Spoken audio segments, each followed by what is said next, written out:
all that you get basically in sports media now are propagandists and lemmings and apologists. And that ain't for me. That's not what sports is about.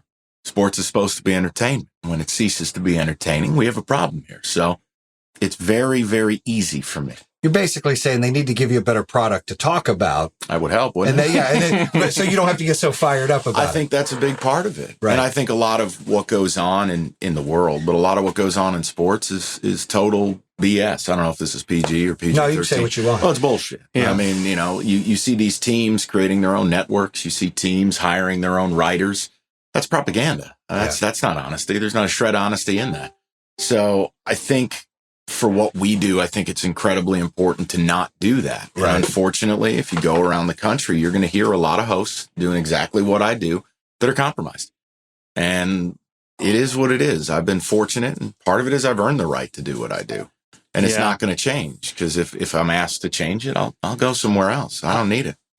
Go ahead. How'd you get into this? Like, how'd this all evolve? And why have you stayed for 16 years, you said? Yeah. Well, I mean, it's okay. Honestly, you're going to laugh, but the way it all started was driving around with my dad in the summer, summer of 93, I think it was. And will Barry Bonds sign with the Yankees? And it was a whole summer of that conjecture. And you hear the voice from the box.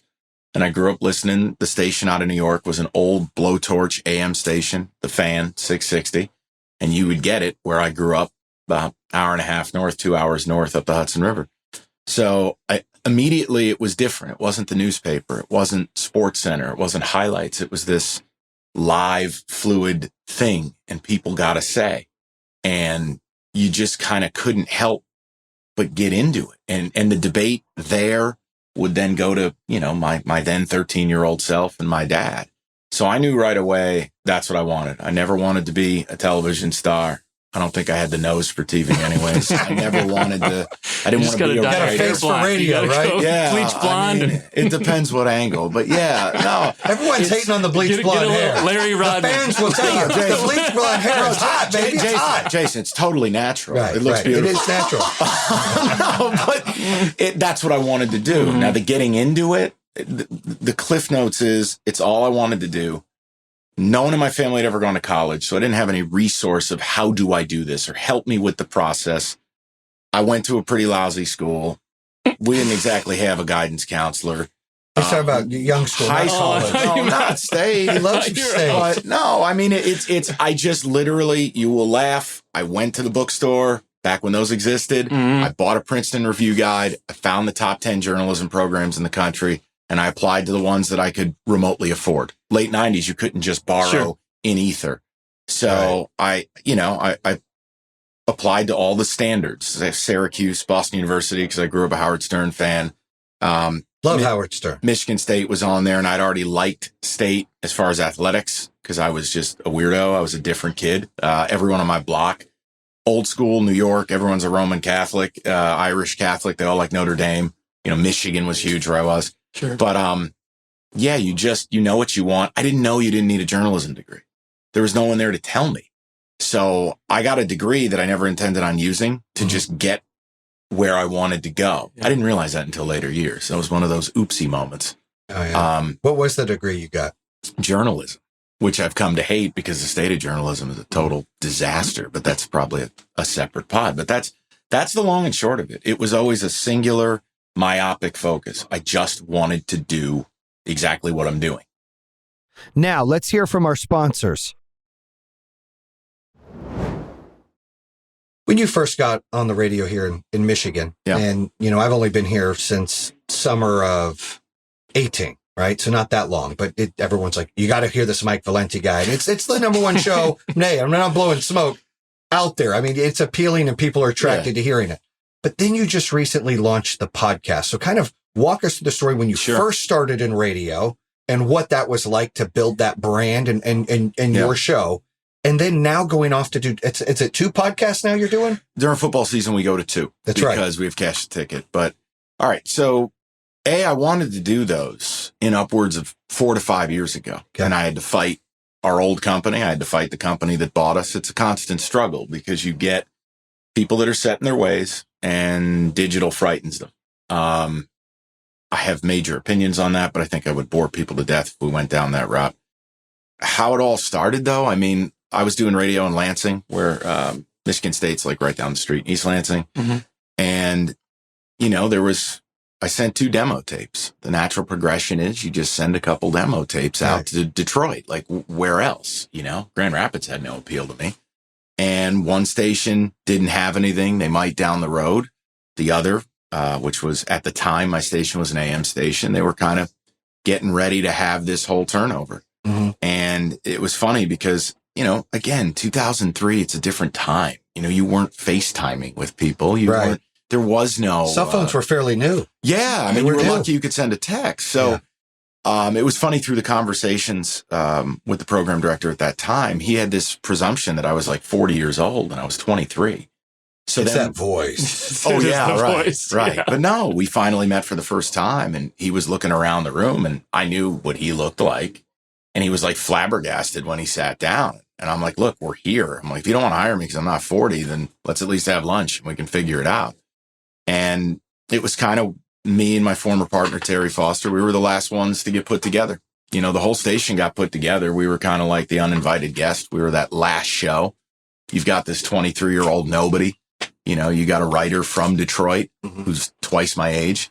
And we're just going to throw these 2 together and see what happens. You're going to break your chair mid-pod. I was adjusting it so I could sit up a little bit more. But no, that's how it came together. And then building the brand, I think one thing is Detroit is different than a lot of cities. Mm-hmm. Every city has its own provinciality, right? That they don't exactly love outsiders unless it's transient, like in Atlanta, an LA, a Vegas, what have you.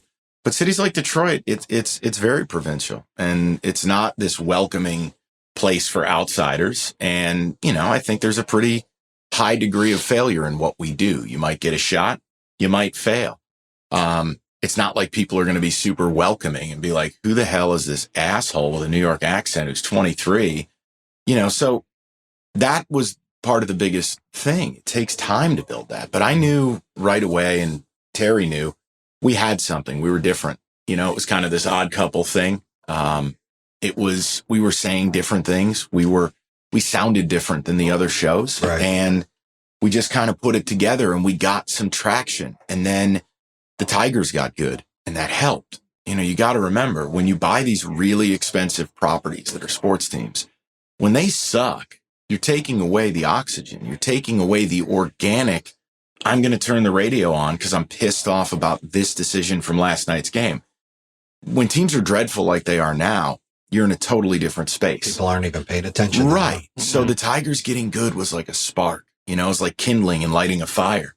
And then you had this show, which was me at 23, 24, where I was even more of a wacko and more incendiary. And I made plenty of mistakes. And then you had this kind of more calming influence of Terry, who was, I think Terry was in his early 40s at the time, maybe mid 40s.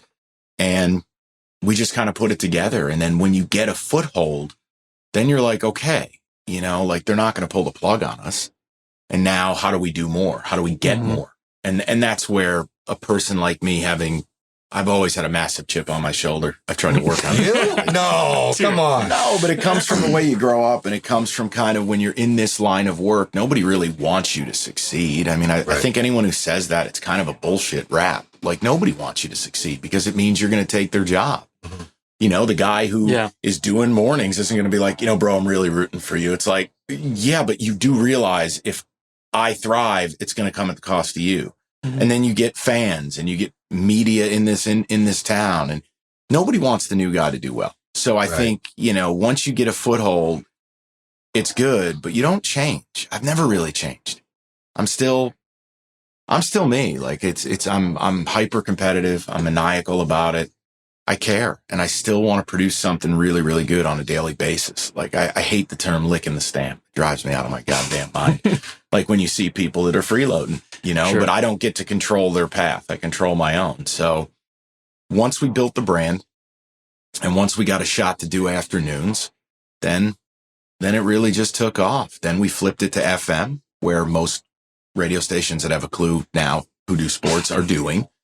And then all of a sudden you're kind of opening your world to a younger demographic, to more people.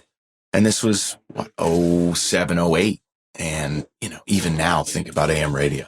It's a relic. Not to be disrespectful, but like, who the hell's listening to AM? Not many. So once you got there, then it was this explosion. And then before you really realize it, you're a part of people's day. You know, radio is such a habitual act. It's this thing of, it is habit. I mean, even in my own life, I have my own radio or now digital habits of what I'm going to listen to, when and where I consume it, how I consume it.